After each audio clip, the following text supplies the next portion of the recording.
കോതമംഗലം രൂപതയുടെ കീഴിൽ പ്രവർത്തിക്കുന്ന ഉന്നത വിദ്യാഭ്യാസ സ്ഥാപനം Vishwajyothi engineering college Vazhakulam. Silver ജൂബിലിയുടെ നിറവിൽ അക്കാദമിക് മികവിന്റെ 25 വർഷങ്ങൾ പിന്നിടുന്ന വിശ്വജ്യോതിയോടൊപ്പം നിങ്ങളുടെ ഭാവി സുരക്ഷിതമാക്കൂ. വായന പക്ഷാചരണ പ്രവർത്തനങ്ങൾക്ക് പേഴയ്ക്കാപ്പള്ളി ഗവൺമെന്റ് ഹയർ സെക്കൻഡറി സ്കൂളിൽ തുടക്കമായി. School principal T B. സന്തോഷ് വായനദിന പരിപാടികൾ ഉദ്ഘാടനം ചെയ്തു.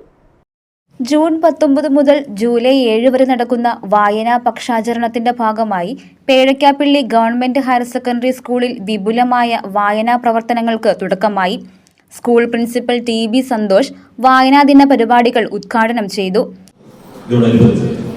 ഒപ്പം തന്നെ ടീച്ചർക്ക് സപ്പോർട്ടായിട്ട് ടീച്ചറിന്റെ ഹസ്ബൻഡും ഒപ്പം കവിയും നാടൻ പാട്ടിന്റെ ശീലികളുമായിട്ട് കുമാർ സാർ ഒപ്പത്തി എന്നുള്ള സന്തോഷം ഒന്ന് വേറെ തന്നെയാണ്.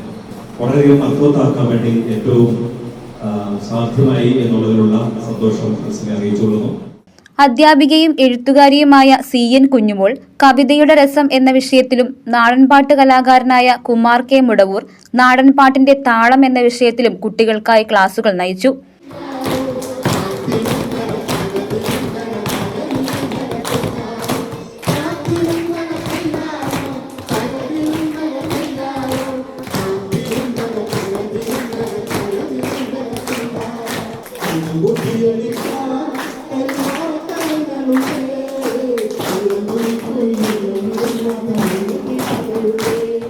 പെരുമ്പാവൂർ കേന്ദ്രമായി പ്രവർത്തിക്കുന്ന വായനാ പൂർണിമ സാംസ്കാരിക വേദി വിദ്യാലയത്തിലേക്ക് നൽകിയ പുസ്തകങ്ങളുടെ വിതരണോദ്ഘാടനം കൺവീനർ നജീബ് PA നിർവഹിച്ചു.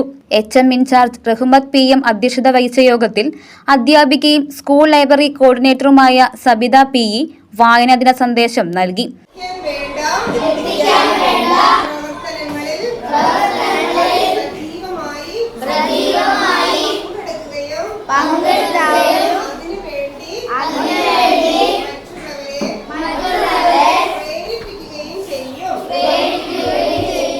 വായനാ പക്ഷാചരണത്തിന്റെ ഭാഗമായി വിദ്യാലയത്തിൽ ലൈബ്രറി സന്ദർശനം, പുസ്തക പരിചയം, ക്വിസ് മത്സരം, പോസ്റ്റർ നിർമ്മാണം, പുസ്തകാസ്വാദനം തുടങ്ങിയ വിവിധ പരിപാടികളാണ് നടന്നുവരുന്നത്.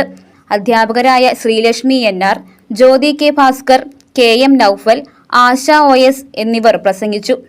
News desk Muvattupuzha news. എന്റെ കാഴ്ചയ്ക്ക് ചില ബുദ്ധിമുട്ടുകൾ അനുഭവപ്പെടാൻ തുടങ്ങിയത് ഈയിടെയാ. ആദ്യം ടെൻഷനായി. മകളാ പറഞ്ഞത് അഹല്യയിൽ പോകാൻ. അഹല്യയ്ക്ക് 30 വർഷത്തെ പാരമ്പര്യവും വിശ്വസ്തതയുമുണ്ട്. അഹല്യയിലെ വിദഗ്ധരായ ഡോക്ടർമാരുടെ ചികിത്സ കൊണ്ട് എനിക്ക് എന്റെ കാഴ്ചശക്തി പൂർണ്ണമായും തിരിച്ചു കിട്ടി. ഇപ്പൊ എനിക്ക് ഈസിയായി വായിക്കാം. നേത്ര സംരക്ഷണത്തിന് നമ്മുടെ Ahalya. Ahalya foundation eye hospital, കേരളത്തിൽ എല്ലായിടത്തും.